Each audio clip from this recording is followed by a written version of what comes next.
민수기 36장 1절부터 13절 마지막 절까지 함께 보도록 하겠습니다. 함께 읽겠습니다. 요셉 자손의 종족 중 므낫세의 손자 마길의 아들 길르앗 자손 종족들의 수령들이 나와 모세와 이스라엘 자손의 수령된 지휘관들 앞에 말하여 이르되 여호와께서 우리 주에게 명령하사 이스라엘 자손에게 제비 뽑아 그 기업의 땅을 주게 하셨고 여호와께서 또 우리 주에게 명령하사 우리 형제 슬로보앗의 기업을 그의 딸들에게 주게 하셨은즉 그들이 만일 이스라엘 자손의 다른 지파들의 남자들의 아내가 되면 그들의 기업은 우리 조상의 기업에서 떨어져 나가고 그들이 속할 그 지파의 기업에 첨가되리니 그러면 우리가 제비 뽑은 기업에서 떨어져 나갈 것이요 이스라엘 자손의 희년을 당하여 그 기업이 그가 속한 지파에 첨가될 것이라. 그런즉 그들의 기업은 우리 조상 지파의 기업에서 아주 삭감되리이다. 모세가 여호와의 말씀으로 이스라엘 자손에게 명령하여 이르되 요셉 자손 지파의 말이 옳도다. 슬로보앗의 딸들에게 대한 여호와의 명령이 이러하니라.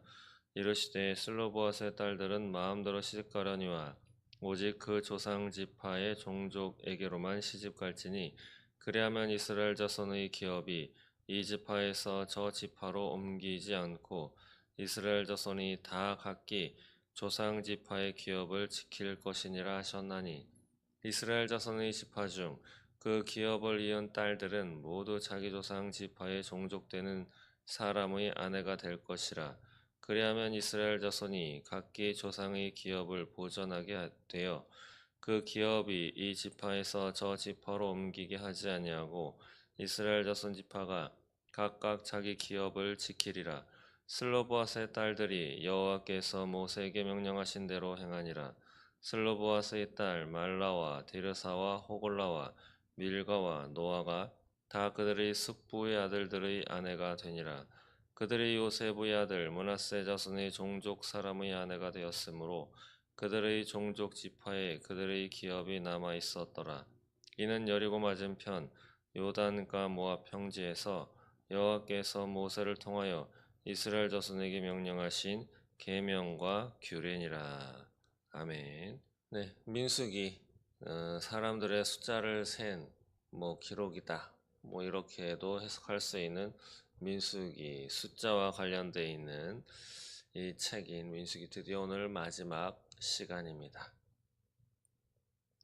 네, 오늘 내용은 이스라엘이 이제 가나안 땅을 각기 종족 지파에게 제비 뽑아서 다 나누어 주게 되죠.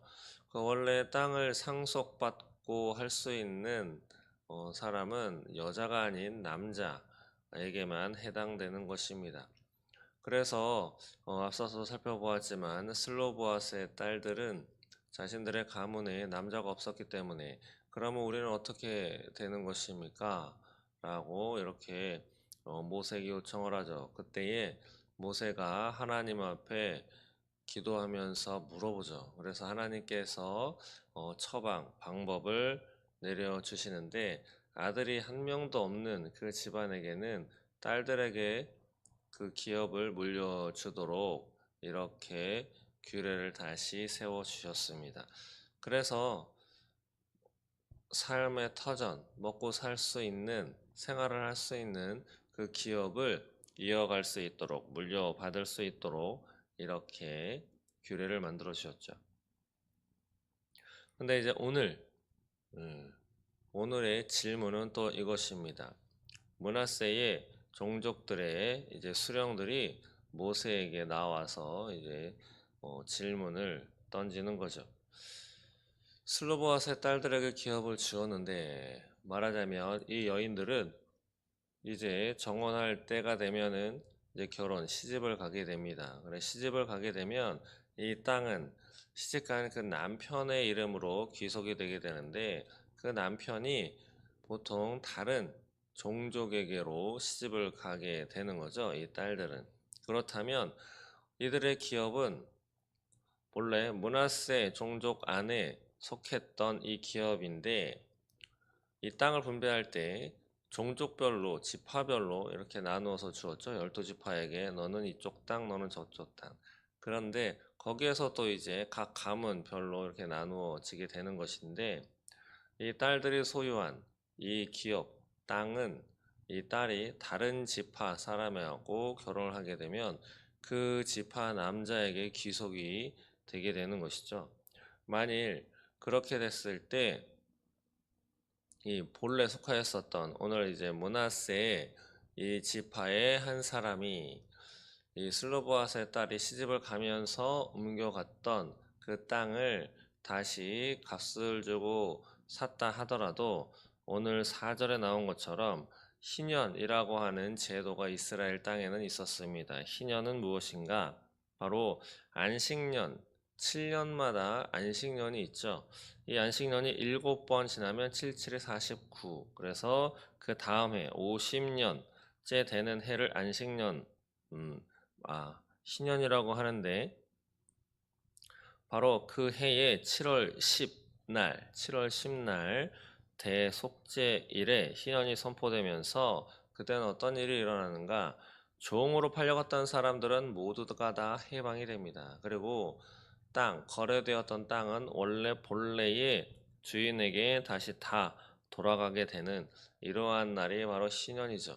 왜 하나님이 이 희년 제도를 마련하셨는가?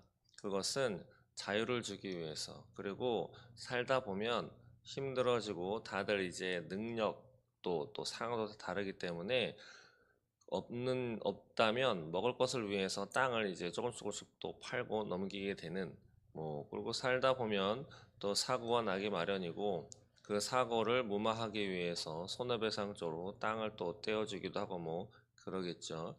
그렇게 하다가 보면 땅을 모두 다 잃어버려서 종으로 팔려갈 수밖에 없고 또 앞으로 살아갈 날이 막막하고 그들의 자손은 더더욱 땅도 없는 종된 입장에서 또 삶을 시작해야 하기 때문에 하나님이 이것들을 다시 처음부터 시작할 수 있도록 다시 돌려주는 제도가 바로 희년입니다. 기쁜 해다라고 이러한 뜻을 또 가지고 있는 거죠. 그렇게 되면 이 슬로보아스의 딸이 만약에 다른 지파에 시집을 가게 되면 영원히 그 지파에게 소속이 되어서 본래 므낫세 종족의 땅이 되었던 그 땅 재산을 잃어버리게 되는. 그래서 이거 좀 어떻게 해결해야 되지 않겠습니까? 라고 이렇게 질문하는 거죠. 그랬더니 이제 모세가 또다시 하나님 앞에 묻습니다. 그래서 물었다는 증거는 오늘 5절에 모세가 여호와의 말씀으로 라고 이렇게 시작을 하죠. 그러면서 이제 하나님의 말씀을 받아서 처방을 내려주는데 그 처방이 무엇이냐? 시집은 마음대로 가도 괜찮지만 그 남편 되는 사람은 같은 지파의 종족에게로만 시집 가도록 이렇게 명령, 규례를 만들어 줍니다. 그 종족, 므낫세 지파이기 때문에 므낫세 지파 안에서 시집을 가게 되면 맨 그 지파에서 땅이 왔다 갔다 하기 때문에 그 지파 전체의 땅, 물려받은 기업은 변화가 없게 되는 거죠. 그리고 각각 자기 기업을 또한 지킬 수 있는 이러한 방법이 되는 것입니다.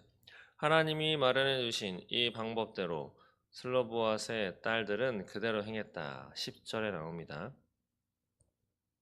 슬로보아스의 딸들이 여호와께서 모세에게 명령하신 대로 행하니라 이렇게 말씀하고 있죠. 그러면서 11절에는 그들의 숙부의 아들들의 아내가 되니라. 그래서 12절에 므낫세 자손의 종족 사람 아내가 되었기 때문에 그들의 종족 지파에 그들의 기업이 남아 있었더라. 슬로보아스의 딸들, 하나님이 마련해 주신 이 방법, 규례대로 이들은 다 행했습니다. 그래서 그들의 재산을 지킬 수가 있었다라고 하는 거죠. 슬로보아스의 딸들, 같은 지파의 종족 사람들 뿐 아니라 다른 지파에 속해 있었던 남자들 더 마음에 들 수도 있었을 텐데 이들은 그들을 선택하지 않고 하나님의 명령대로 행해서 같은 종족, 같은 지파의 사람에게 시집을 갔다라고 하는 것이죠. 그러면서 민수기 마지막 13절은 이는 여리고 맞은편 요단가 모압 평지에서 여호와께서 모세를 통하여 이스라엘 자손에게 명령하신 계명과 규례니라. 아멘. 이것으로 민수기 말씀을 마칩니다. 하나님께서 민수기를 통해서 우리가 알 수 있는 바는 무엇인가 하면 하나님의 말씀, 하나님이 내려주신 방법, 하나님이 이스라엘 자손들에게 명령하신 계명과 규례를 지켰을 때는 복이 임하지만 지키지 않았을 때는 벌이 임한다, 재앙이 임한다. 그리고 그것은 우리네 행복을 가져다 줄 것처럼 보이지만 실상은 그렇지 않다라고 하는 거죠. 마지막 슬로보아스의 딸들이 행했던 이 일, 하나님이 마련해 주신 방법대로 같은 지파의 안에서 시집을 가도록, 그렇기 때문에 그들 자신의 기업, 땅도 지킬 수가 있는 그러한 결과를 갖고 오게 되었습니다. 순종했던 그 딸들의 이름이 또한 11절에 나오죠. 슬로보아스의 딸 말라, 디르사, 호글라, 밀가, 노아. 이렇게 이름을 거론한다라고 하는 것은 좀 특별한 의미가 있습니다. 또한 오늘 본문 말씀을 통해서 우리가 한 가지 알 수 있는 것은 무엇인가 하면 기업, 땅, 토지, 하나님이 마련해 주신 이 땅을 다른 지파에게 빼앗기지 않도록 잘 소유할 수 있도록 이렇게 규정을 내려주셨죠. 사유재산 제도, 일상생활에 잘 쓰지 않는 용어죠. 사유재산 제도.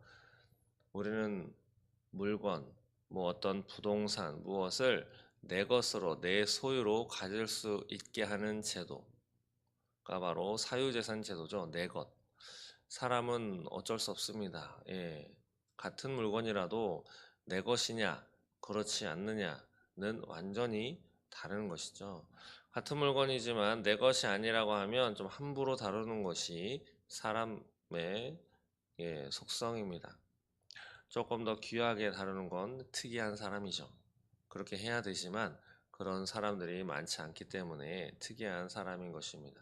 자기 것이다 그러면 되게 소중하게 여기고 쓸고 닦고 기스도 나지 않게 잘 보존하는, 저 또한 마찬가지입니다.